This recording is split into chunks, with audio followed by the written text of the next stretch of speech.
प्यारे प्यारे पुकारमा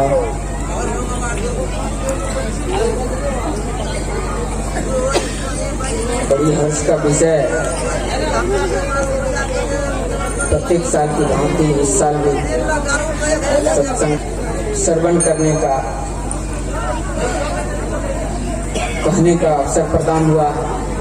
आप सबका दर्शन हुआ, साथ साथ ऐसे ऐसे महापुरुषों का पदार्पण हुआ आप सबके नगरी में। यह हर्ष का विषय हम लोगों का तब माना जाएगा जब इस जीवन पूर्णता की ओर हम लोग अग्रसर होते जाएंगे। जीवन की गति बहुत तेज चल रहा है। इस गति की कल्पना करना हम सबों की बस की बात नहीं है। उस समय को पकड़ना हम सबकी बस की बात नहीं है। समय समय है, देखते ही देखते हम लोग इस संसार में आते हैं, जन्म लेते हैं माँ का सिकम में।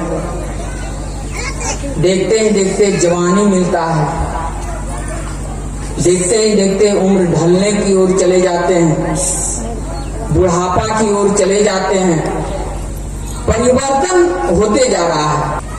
आसक्ति, वो खिंचाव, वो मोह, वो ममता बढ़ती जाती है। वो तृष्णा अपने आप में जैसे जैसे संपर्क बढ़ता है, जैसे जैसे संबंधों में गहराई आता है, गंभीरता आती है, वैसे वैसे बढ़ते जाते हैं। और बढ़ते बढ़ते न जाने वो स्थिति तक हम लोग पहुंच जाते हैं कि पूरा कागज पूरा जीवन।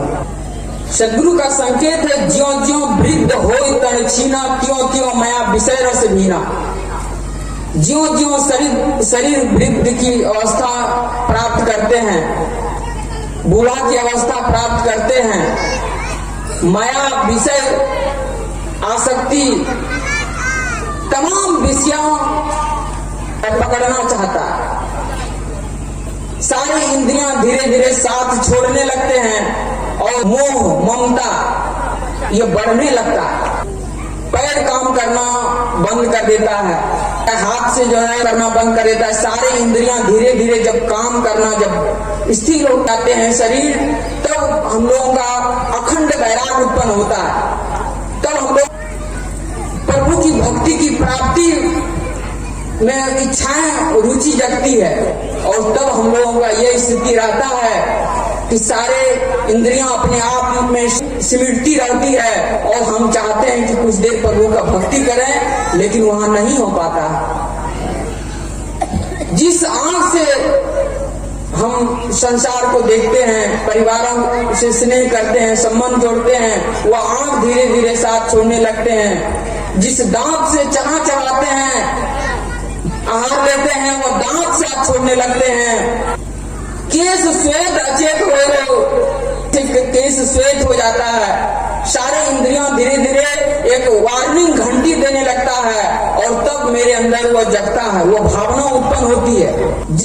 जब से चला मुसाफिर वापस का रंग आया, जीवन खत्म हुआ तो जीने का ढंग आया, क्षमा बुझ गया तो महफिल में रंग आया। जब जीवन खत्म होता है तब जीने की तजुर्बा, तब जीने की कला, तब जीने की शैली, तब जीने की संयम, तब जीने की सादगी, तब जीने की उपकार, तब जीने की दया, तब जीने की अनेक भावना उत्पन्न होता है और सिर्फ भावना ही रह जाता है। आज जो यह बहुमूल्य समय मिला है, यह परमात्मा का दिया हुआ गॉड गिफ्ट है, यह उपहार है। इस गॉड गिफ्ट को हमें सजाना है। क्या किसी ने खूब कहा है, डोली सजा के रखना, डोली सजा के रखना। डोली सजे, बचपना की डोली सजे या न सजे ये कोई जरूरी नहीं है। जवानी की डोली सजे या न सजे ये कोई जरूरी नहीं है। लेकिन वो मृत्यु की डोली सजाना मत भूलना।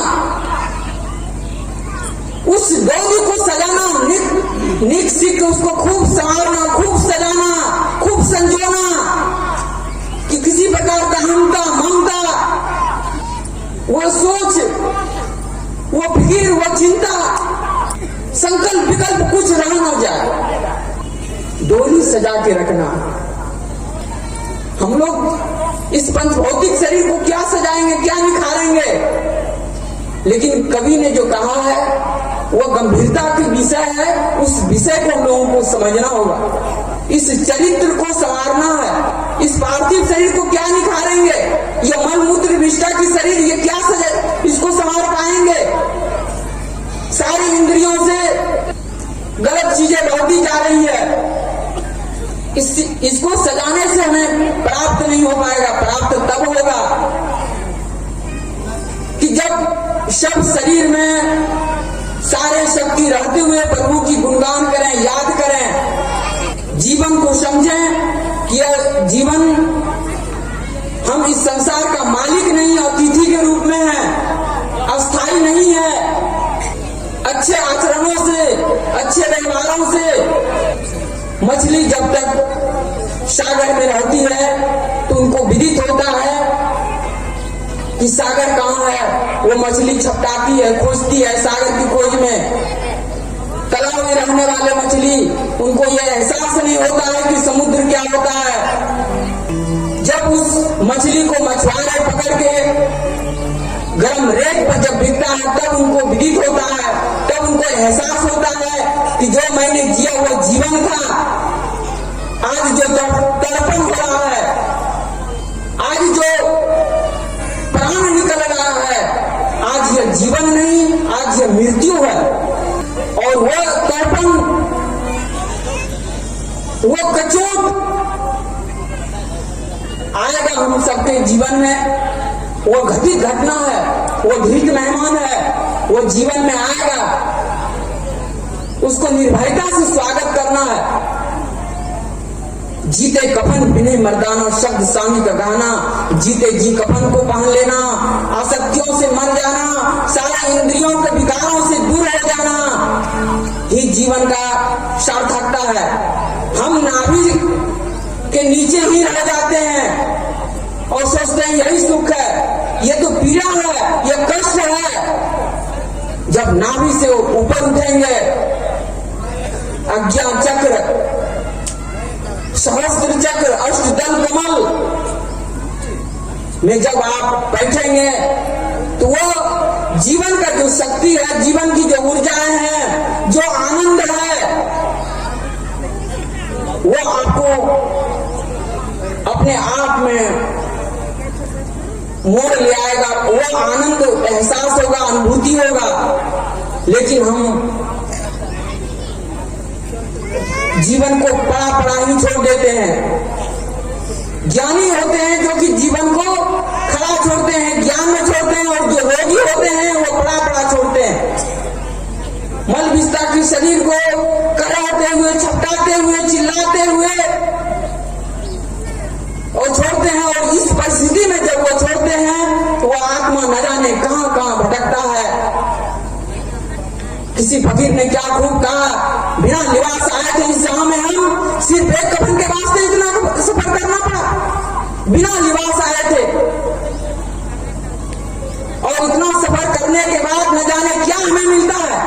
सजनों, मृत्यु तो सबके पास आनी है। जब सबके पास आनी है तो उसके लिए आनाकानी करने की जरूरत नहीं है। निर्भय होकर करो स्वागत। मृत्यु है एक विश्राम स्थल, वहीं पर हमें विश्राम मिलेगा। वह मृत्यु प्रत्येक क्षण बढ़ती जा रही है। जब हम संसार से आसक्ति धीरे धीरे कम करने लग जाएंगे और प्रभु से संबंध जोड़ने लग जाएंगे, तभी हमें मोक्ष की प्राप्ति हो पाएगी। संसार में मेरा आसक्ति रहेगा, संबंध रहेंगे, तो यह जीव वो परम गति को, वो अमर लोक को, अभय लोक को, वो निर्वाण पद को प्राप्त नहीं कर पाएंगे। यहां भी संबंध रखना जरूरी है, लेकिन इस जीव का पीप होना जरूरी है। जब तक यह जीव पीप के शरण में नहीं जाएगा, जिसे कल्याण नहीं होगा। साहब से सब होत है, बंदा से कछना, राई से पर्वत में होंगे। इससे सदगुरु कबीर ने यह संबोधित करते हैं कि उस साहब से स्नेह जोड़िए। इस संसार से किससे स्नेह जोड़ा जाए जो कि हमें मेरा तृप्ति दूर होगा।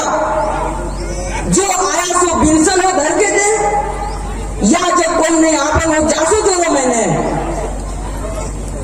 कहते हैं कि संसार में किससे नहीं करूं, मैं किससे प्रेम करूं, मैं किससे मोहब्बत करूं, मैं किससे अपने हृदय की बात कहूं, दिल की बात कहूं। जो आया वो शरीर धर करके चला गया। आज हम भी हैं, कल चले जाएंगे। ये इसका व्यवस्था किसी और के हाथ में है। सदगुरु ने कहा करहु भक्ति जीवन है थोड़ा। ऐसी बात उन्होंने क्यों कहा? करहु भक्ति जीवन है थोड़ा। हम सबों की कल्पना यह रहती है कि यह जीवन 20 साल, 25 साल, 50 साल, 100 साल, 150 साल व्यक्ति जीते हैं, फिर भी यह जीवन को थोड़ा क्यों कहा? क्योंकि ये जो व्यवस्था है, ये जो सिस्टम है, ये हम लोगों के हाथ में नहीं है। ये वो मालिक के हाथ में है। वो जब चाहे तब वो वहां से बटन टिपेंगे और यहां हम लोग मुर्दा घोषित हो जाएंगे। इसलिए उसके नजर में नेक बनने की जरूरत है। उसके नजर में हमें शरीफ बनने की जरूरत है। दुनिया के नजर में गलत हो जाएंगे तो चल जाएगा, लेकिन उस परमात्मा से बचें, उस मालिक से बचें। नीक सीख के सुंदर बनाए और भुजा बलनी का अदल तुम्हारा ज्ञान हमारा भुजा का ऐसे फूका। ऐसे ऐसे सुंदर शरीर की रचना किया, उस परमात्मा को जाने। लेकिन यह जानना बहुत बारीकी है। जब पानी को छत पर चढ़ाना होता है तो यंत्र की जरूरत होता है, और जब इस मन को परमात्मा का नाम में लगाना होता है तो मंत्र की जरूरत होता है। उनके शरण में लगाना होता है तो मंत्र की जरूरत पड़ता है। पानी को नीचे गिराना होगा उसके लिए कोई यंत्र की जरूरत नहीं पड़ती है, लेकिन जब उसको ऊपर उठाना पड़े तो उसके लिए पाइप लगाएंगे, तरह तरह के व्यवस्थाएं उसको लगा करके तब ऊपर चढ़ाना पड़ता है। लेकिन मन की गति बिरला के जाना, जाके सुरती सांस है ज्ञाना। मन का जो गति है इसको बिरला ही व्यक्ति पहचान पाएंगे, सबकी बस की बात नहीं है। इसको ऊपर चढ़ाना, संसार में कोई सुख नहीं है। सुख कब है और कहां है? जहां से हम लोग आए हैं, समता दृष्टि में रहना हम लोग चाहते हैं। अभी ठंडी हो रही है तो चादर रखे हैं, और गर्मी होने लगती है तो पंखा लगाने लगते हैं, एसी लगाने लगते हैं। यहाँ पर एक रसी नहीं है, बहु रसी है, और यह जीव समता दृष्टि से आया है, एक रस में रहना चाहता है। एक रस इस सृष्टि में नहीं है। तो वहां जाने के लिए हमें सदगुरु को जानना पड़ेगा, वो परमात्मा को जानना पड़ेगा, उस साहब को जानना पड़ेगा, और हृदय से उसको स्वागत करना पड़ेगा।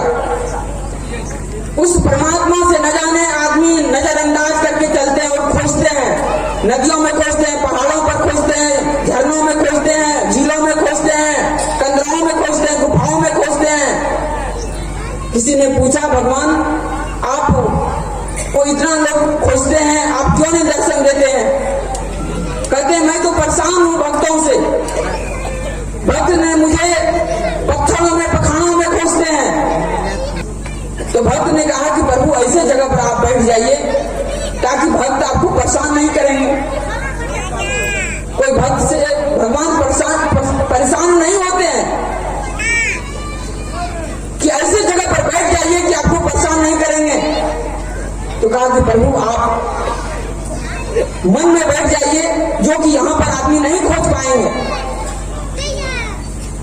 सब मंदिरों में, मस्जिदों में, गिरजाघर में, तमाम तीर्थों में खोज लेंगे, लेकिन अपने मन में, अपने हृदय में, अपने अष्टदल कमल में नहीं खोज पाएंगे।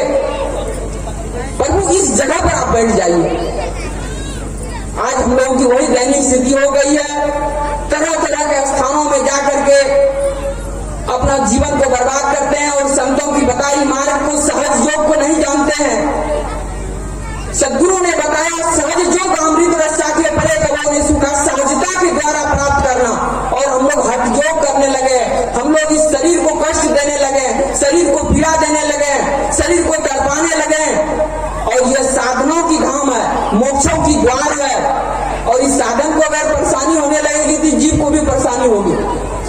इसलिए उसको जानने के लिए सहजता के द्वारा बताया, सरलता के द्वारा बताया,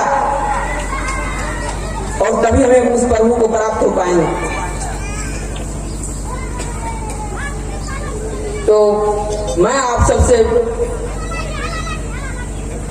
यही कहना चाहूंगा, दूसरे की भलाई करना अच्छा है, उससे बढ़ के अपना बुराई सुधार लेना और भी अच्छा है। सत्य को बोलना अच्छा है, लेकिन दूसरों के प्राणों की प्रति रक्षा करना और भी अच्छा है। चरित्र को निखारना अच्छा है, लेकिन हर जगह प्यार निखरे और भी अच्छा है। कर्ज को चुकाना अच्छा है, लेकिन फर्ज को निभाना और भी अच्छा है। बुराई का नियंत्रण अच्छा है, लेकिन अच्छाई का मंत्रण और भी अच्छा है। राम, कृष्ण, बुद्ध, महावीर, कबीर को मानना अच्छा है, लेकिन उनकी बताए हुए मार्ग को मानना और भी अच्छा है। को और की को समझें। मैं आप लोगों को एक मास्टर की देना चाहता हूं। की मतलब क्या होता है? चाबी, वो जीवन की चाबी। जितना बड़ा कमरा होता है उतना बड़ा रूम नहीं होता है, जितना बड़ा रूम होता है उतना बड़ा दरवाजा नहीं होता है, जितना बड़ा दरवाजा होता है उतनी बड़ी ताला नहीं होती है, और जितनी बड़ी ताला होती है उतनी बड़ी चाबी नहीं होती है। मैं वो मास्टर की देना चाहता हूं आपको, और वो मास्टर की है क्या है कि ये जीवन को प्रत्येक क्षण समझना, वो याद करना उस मृत्यु को। इस संसार में मैं अस्थायी नहीं रहना। जब ये भावना मेरे अंदर उत्पन्न होगा तो क्या दूसरे से मैं झगड़ा कर पाएंगे? दूसरे के प्रति हम ईर्ष्या कर पाएंगे? दूसरे के प्रति हम घृणा कर पाएंगे? उस मास्टर की को समझिए। जीवन क्षणिक है, और इसमें हम लोग जो है चलते चलते पगु थका नगर रहा नौकोश बिचही में डेरा पड़े कहे के उनके दोस्त, चलते चलते पैर थक गया और नगर नौही कोस बचा। वो जीवन का जो संकल्प लेके आए हैं, जो उद्देश्य लेके आए हैं, वो उद्देश्य हम भरमे जाए तो अपनी जुदे मनुष्य के पाई भरमते रह रहे हैं। अगर इस मनुष्य शरीर में अगर हम सचेत नहीं हो पाएंगे, अच्छा खराब का परख नहीं कर पाएंगे, अपने ज्ञान इंद्रियों के द्वारा हम सत और सत का परख करके नहीं चल पाएंगे, तो यह ऐसा शुभ अवसर नहीं मिलेगा, ऐसा सारा साधन नहीं मिल पाएगा। आज हम लोगों के पास स्वतंत्र है, हर तरह का सुख सुविधाओं का साधन मिला हुआ है, और इस साधन से हम लोग वंचित हो जाएंगे। अगर बसवत योनि में चले जाएंगे तो वहां वस्त्र नहीं मिल पाएंगे, अच्छे अच्छे आहार नहीं मिल पाएंगे, अच्छे जगह पर रहना के लिए जगह नहीं मिल पाएंगे, और तरह तरह के योनियों का कष्ट भोगना हम लोगों के लिए बहुत दुखदायी होगा। इस मनुष्य शरीर को सार्थक बनाने के लिए उस मास्टर की को समझिए, उस चाबी को समझिए। जीवन की कुंजी वही है कि उस प्रभु को याद करना, जीवन खत्म होने से पहले ही यात्रा को सफल कर लेना, मार्ग को प्रशस्त कर लेना। न जाने कितने अर्थियों को देख करके हमें वो अखंड वैराग उत्पन्न होता है, लेकिन वो वैराग क्षणिक रहता है, वो वैराग अल्पज्ञ रहता है। लेकिन उस मुर्दे को देखिए, देख करके हमें बुद्ध को ज्ञान हो गया, उस रोगी को देख के ज्ञान हो गया। न जाने हम लोगों में क्या है, इतना सत्संग सुनते हैं। भारत देश में जो है ये सोने की चिड़िया कही जाती थी, कही जाती है, आज भी कही जाती है, और इतना सत्संग होता है, लेकिन हम लोग अनुसरण नहीं करते हैं, उसका पालन नहीं करते हैं। हिंदुस्तान और पाकिस्तान का जो है यह लड़ाई छिड़ी हुई है, आपस में, घरों में, परिवारों में। तो इसलिए ये जीवन को सार्थक बनाएं, इस जीवन को जीवन समझें। मैं एक छोटी सी कहानी का इस विचार को मैं यहीं विराम दूंगा। क्योंकि मुझे मंच संचालक की तरफ से इशारा भी हो रही है। तो मैं एक छोटी सी कहानी, एक तालाब किनारे की इमारत में लगी आग, मच गई अफरा तफरी और भागम भाग। कुछ लोगों ने आग पर पानी डाला, कुछ लोगों ने आग में गिरे लोगों को बाहर निकाला। सबने वो किया जो था जिसके पहुंच में। एक चिड़िया भी पानी डाल रही थी भरकर अपने चोंच में। उसी पेड़ पर रहने वाले कौवे ने कहा, चिड़िया बहन, तू सुई की नोक से समस्या का ताला खोल रही है, पत्तों के बाढ़ से पहाड़ तोड़ रही है। अरे तेरी चोंच में जितना पानी आएगा उससे आग का एक सोना भी नहीं बूझ पाएगा। तब चिड़िया ने दिया जवाब एकदम लाजवाब। कहा, भैया मैं तेरी बात मानती हूँ, इस चोंच के भरे पानी में क्षमता भी पहचानती हूँ, लेकिन जिस दिन इस घटना का इतिहास लिखा जाएगा, आग लगाने वालों में से नहीं, आग बुझाने वालों में लिखा जाएगा। क्या समझे? एक चिड़िया की चोंच से मुझे कम शक्ति मिली है, एक चिड़िया की चोंच के बराबर मुझे मिला है। परमात्मा ने 2 हाथ दिए हैं, पांव दिए हैं, ऐसे ऐसे सुंदर शरीर की रचना किए हैं। इससे दूसरे का उपकार कीजिए। उस चिड़िया कहती है कि जिस दिन इस घटना का इतिहास लिखा जाएगा, आग लगाने वालों में नहीं, आग बुझाने वालों में लिखा जाएगा। तो इसलिए उपकार की भावना होनी चाहिए। परहित सरिस धर्म नहीं भाई, पर पीड़ा सब नहीं अजमाई। दूसरों के हित के काम में आना ही धर्म है, इंसानियत है, मुजाहिद है। और यही सत्संग है। संत महापुरुषों की वाणी को समझें और इनको अनुसरण करें और जीवन को सार्थक बनाएं और इस जीवन को प्रत्येक क्षण समझते रहें। ये नश्वरता की ओर जा रही है, अनित्य जीवन है और इसको साक्षी भाव से समझें और अपने जीवन को निभाएं। इन्हीं निवेदनों के साथ मैं देता हूं वाणी के विराम।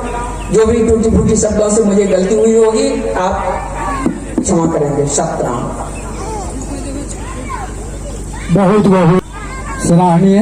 हमारे श्याम साहब ने बहुत सारे गर्भित शब्दों से हम लोगों को संबोधित किया।